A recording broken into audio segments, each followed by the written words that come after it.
Sahabat baca berita. Baru-baru ini Litbang Kompas merilis hasil survei, yang menunjukkan Ridwan Kamil menjadi capres alternatif yang mengalahkan beberapa tokoh lain. Tapi sebelum kami membahas hasil survei Litbang Kompas, alangkah baiknya sahabat baca berita menekan like, tanda merah dan lonceng, karena semua itu masih gratis. Terima kasih. Sahabat baca berita. Sejak resmi bergabung dengan Partai Golkar, elektabilitas Ridwan Kamil tampaknya terus mengalami kenaikan. Setidaknya, kini Ridwan Kamil digadang-gadang jadi figur calon presiden alternatif yang membayangi sosok-sosok yang memang dikenal punya elektabilitas tinggi di masyarakat. Hal ini terlihat dari hasil survei Litbang Kompas bertajuk Survei Kepemimpinan Nasional. Dalam survei yang digelar pada Januari tahun 2023 itu, Ridwan Kamil berhasil menduduki posisi pertama sebagai figur calon presiden alternatif.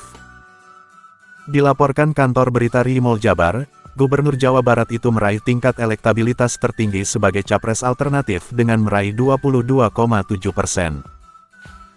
Diikuti Sandiaga Uno di peringkat kedua dengan 7,3% dan Agus Harimurti Yudhoyono dengan 5,8%. Perolehan Ridwan Kamil kali ini dinilai karena ditopang oleh adanya peralihan dukungan yang cukup besar, baik dari pendukung Ganjar Pranowo, Prabowo Subianto, dan Anies Baswedan yang ada di tiga besar capres dengan elektabilitas tertinggi. Orang nomor satu di Jabar itu mendapat peralihan 16,5% dari pendukung Anies Baswedan. Sementara pendukung Ganjar Pranowo dan Prabowo Subianto yang mengalihkan dukungan sebesar 14%. Dalam survei yang sama, elektabilitas Ridwan Kamil sebagai capres berada di angka 8,5%.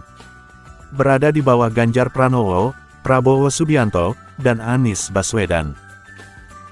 Tak hanya itu, Ridwan Kamil juga dinilai mampu mendongkrak popularitas Partai Golkar setelah memutuskan bergabung. Pendukung Ridwan Kamil yang memilih Golkar naik dari 8,7% menjadi 13,7%. Kemudian pemilih Golkar yang mendukung Ridwan Kamil juga naik jadi 13,1% dari 9,5%. Litbang Kompas menyebut keputusan Ridwan Kamil masuk partai sama-sama menguntungkan, baik bagi sang gubernur Jabar maupun Partai Golkar. Berikut daftar figur capres alternatif berdasarkan survei Litbang Kompas. Ridwan Kamil 22,7%, Sandiaga Uno 7,3%, Agus Harimurti Yudhoyono 5,8%, Erick Thohir 4,5%, Tri Risma Harini 4,3%, Andika Perkasa 2,3%, Puan Maharani 1,5%, Airlangga Hartarto 0,8%, Mahfud MD 0,7%, dan Heri Tanusudibjo 0,5%. Hasil survei ini menjadi acuan buat Partai Golkar mengusung Ridwan Kamil sebagai capres alternatif yang bisa diterima semua kalangan. Terima kasih sudah berkunjung. Wassalam. Jangan lupa tersenyum. Pertemuan sore hari ini menjadi istimewa karena secara resmi Pak Ridwan Kamil masuk ke Partai Golkar.